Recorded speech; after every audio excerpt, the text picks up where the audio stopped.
Hello and welcome to Tea Time. The reading room is now open. In this quick video, I'm going to go back to some mathematics and continue on with the theme of trying to use numbers and mathematical logic to discuss real-world stuff and to make commentary on how people are ignorant, basically, and how math helps us to not be ignorant. So here we got a basic truth table. And so it's kind of a well-known fact that people have the capacity to both tell the truth and lie, or tell truisms and falsehoods, or facts and not facts. And that's a binary choice. And so at any moment in a conversation, a person has a choice to either represent an idea factually or to play strategic games, and people play games. And so that's what this video mentions and includes some game theory boxes. People use social strategies for various reasons, and a lot of times the choice isn't so binary. There's maybe a sliding degree of what is true and what is not true, and then throughout the course of a communication or a lifetime, somebody will tell truths and lies. And then, I don't know, is it the sum of those that tells if they're an honest person, or is it the reasons why they did this or that? But let's kind of make a sometimes oversimplification, but a lot of things just are binary. They're either true or false, like factual or not factual. So they got a choice of being true or false, and then at each stage in the conversation, they can then choose again to be true or false, true or false, true or false. And through a number of different questions and answers or statements, and then responses, and perhaps there's multiple people over some length of time, there's going to be a fairly elaborate decision tree. And in each juncture, there is going to be true or false. And then sometimes, again, to varying degrees. But at each node, there will be that same decision tree or something very close to it, such that over time, there then adds up to, we can just do the counting principle here, that it adds up to a lot of different possible outcomes. And so if a person then represented the truth entirely, that in this case, after just 3 decisions of true or false in 3 different statements, that has only a 1 in 8 probability. Okay, 100% false, likewise a 1 in 8 probability, because we've got 2 to the first, 2 to the second, and 2 to the third total events, and that at each juncture they have a choice, this or that. And then you can see the vast majority are partly true, partly false. And we've got 2 out of 8, or 1 in 4, 2 truths and 1 lie. Oh, so there's, there's another one. Plus 1 out of 8, and so that's 3 eighths. 3 eighths are 2 truths and 1 lie. 3 eighths are 2 truths and 1 lie. 2T, 1F, 3 out of 8. 3 Fs, 1 out of 8, 3 T's, 1 out of 8, and then same 2 falsehoods and 1 truth, 2F, 1T is 3 out of 8 again. So we can see the vast majority of people are mixed. They're telling some truths and some lies, given that at each juncture they have the option to tell either truth or falsehood. And that's part of linguistic philosophy. Now, as it's represented in daily life, we come across these things in politics and in business and in romantic relationships and in all sorts of different interpersonal activities where there's gaming, there's strategy, and people make decisions, sometimes in their best interest, sometimes out of irrational instinct, sometimes out of some sort of spiritual or emotional sense. And so here's another instance where something can be true and observable, something could be not true yet observable, something could be, or it's observably not true, that's what that one would be, observably not true. Let's get rid of that. And something could be not observable yet true, and something could be not true and not observable. And so if something is true and observable, that's the best possible scenario that we would be able to determine what is fact, because we can see it or we can observe it in some way and it is true. Likewise, we're going to put a number 1 here. If something is not true and it is observably not true, now proving a falsehood is kind of difficult sometimes, but if it's observably not true And that might just be some sort of like converse or inverse, where we know that something is not true because of the negative space that it occupies, whereas if we observe what's true, then we know what is not true because we observe what's true. So that's the best possible outcome, that we can observe it either way. If it's observable, then we can see if it's true or not true.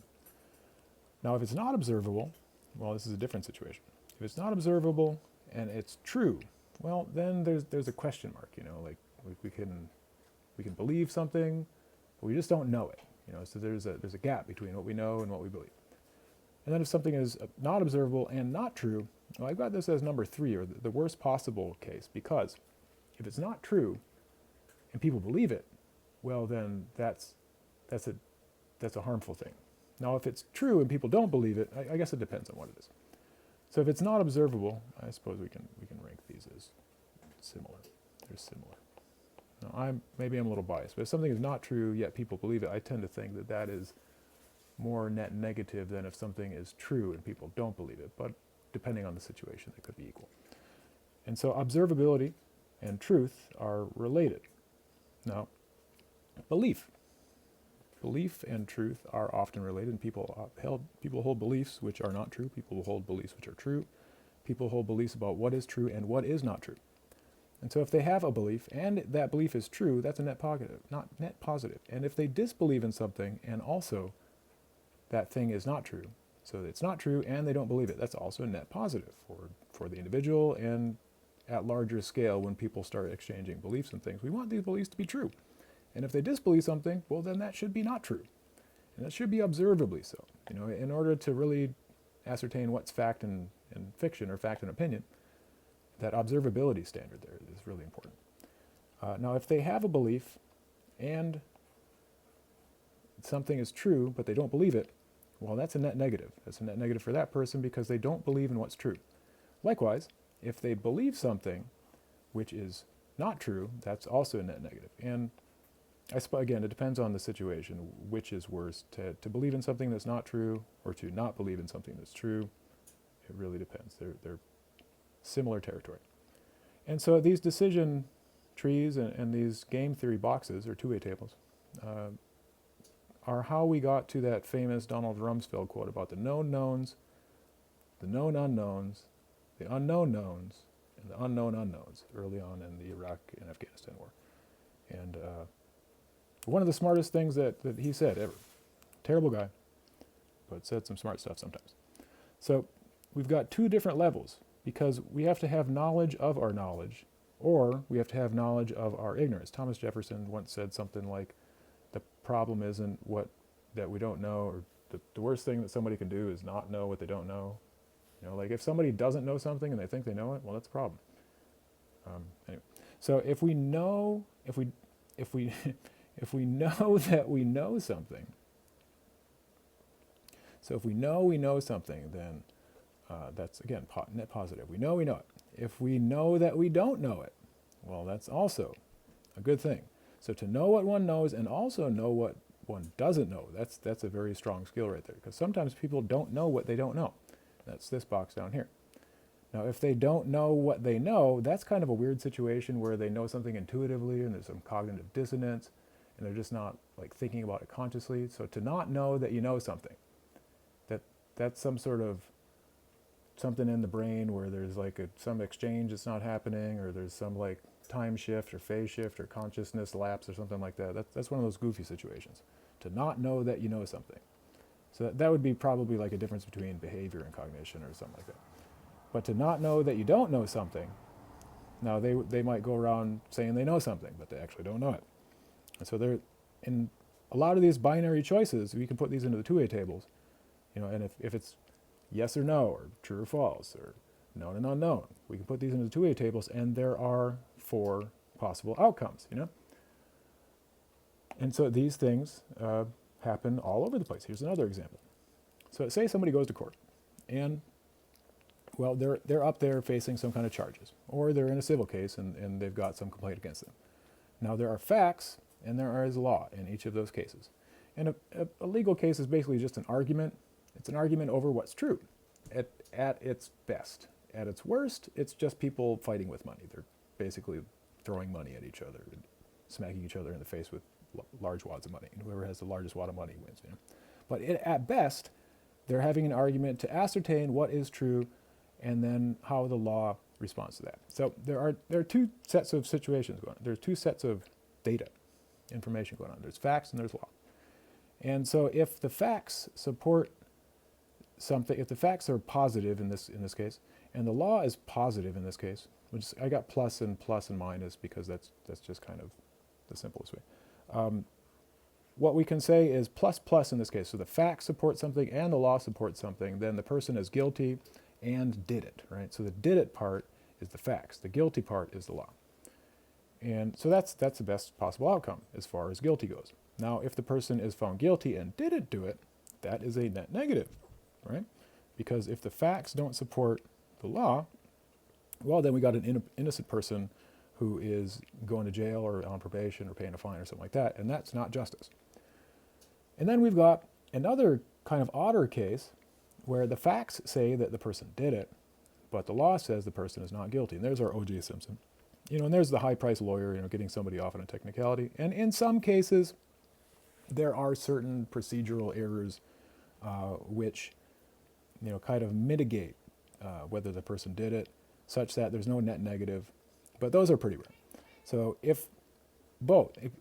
generally we think that if a guilty person goes to jail, that's worse than if an innocent person, if an innocent person goes to jail, that's worse than if a guilty person goes free.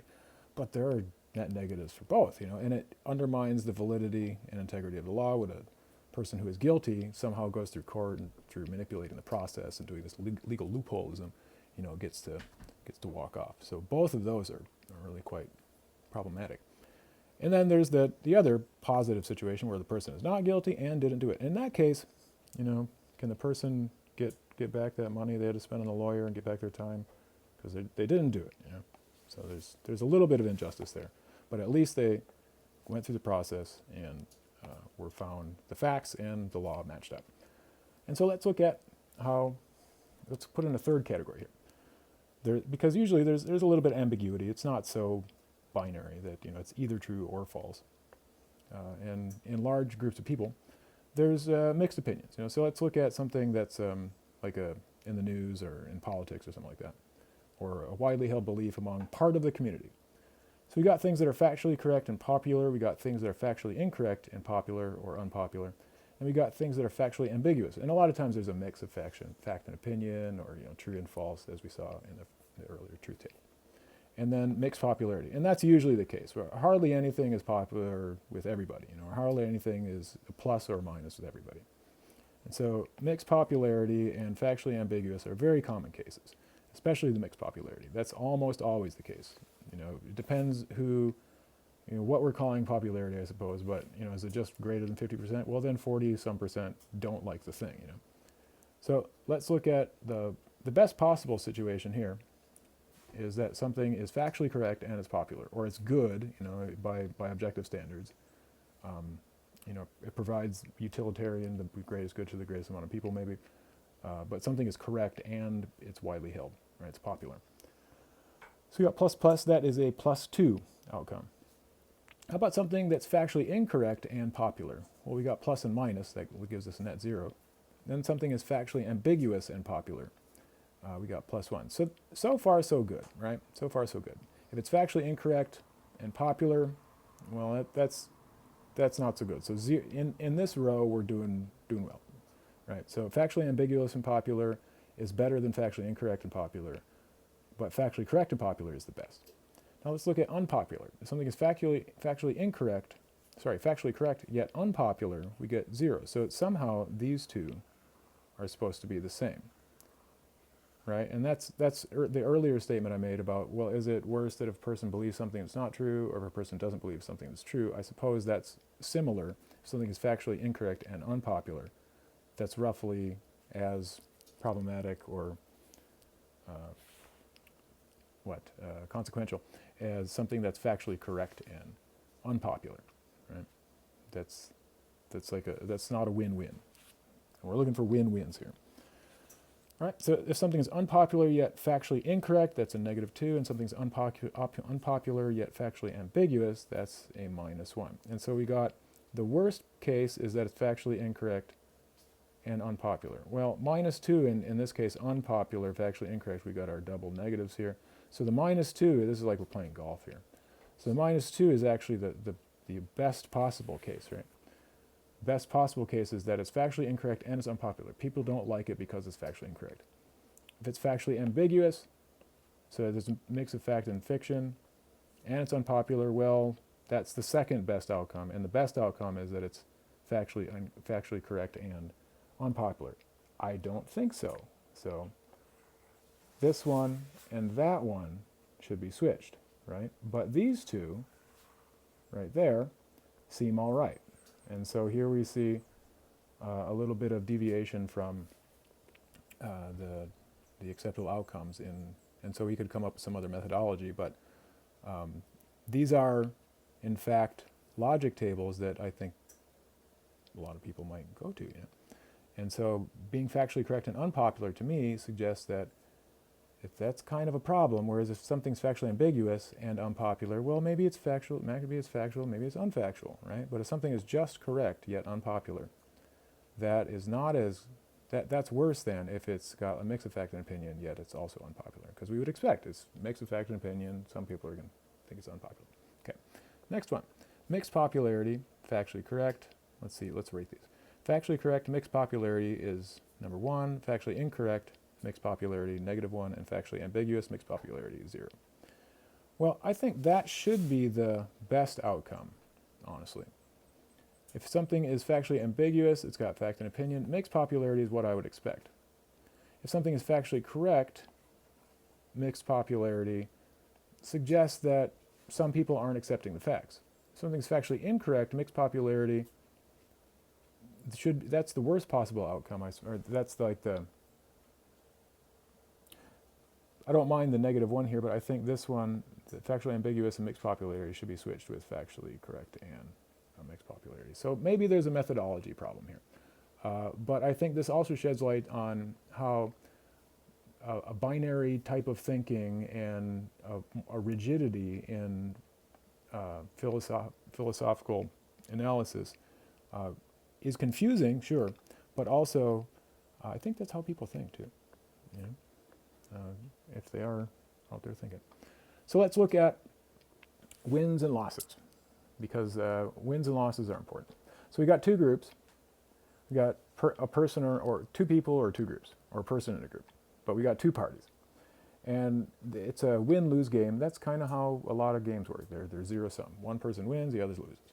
But sometimes there's a win-win, right? Sometimes there is a win-win. That's the best case scenario, that everybody wins. Now, sometimes both have an equal chance of winning or losing, so there's our zero-sum. And then here's that lose-lose. That's the worst type of game right there, the lose-lose. So we got actually three different types of games. We got, here's our zero-sum, here's our net positive, and here's our net negative. Right? And now imagine another case, case 2, where one person or group has higher power. And so basically, that higher power group, here's our lower power group, that higher power group is not going to lose because they have higher power, right? And so what would happen then if, because the lower power group felt it unfair that they would have two possible losses and that the higher power group would have two possible wins, they somehow excluded the win-win option. And somehow they, lower power, but somehow they managed to stick it out and erase the possibility that the higher power group would win because, well, it's unfair that, well, they're higher power and they can't win. So however they do it, just imagine that a lower power group made it so it was impossible for the higher power group because, well, that's unfair, you know, that they would win, and they had a higher chance of win. So lower power group, the higher power group is not allowed to lose with the lower power group winning right there. And the lower power group will not accept that the higher power group then has any opportunity to win because of whatever reason, because it's unfair, right? And so what they're left with then is a lose-lose, which is the worst possible outcome. And I think we might be able to come up with a couple examples of that happening in real life. Okay? Think amongst yourselves. The reading room is now closed. This has been tea time. See ya.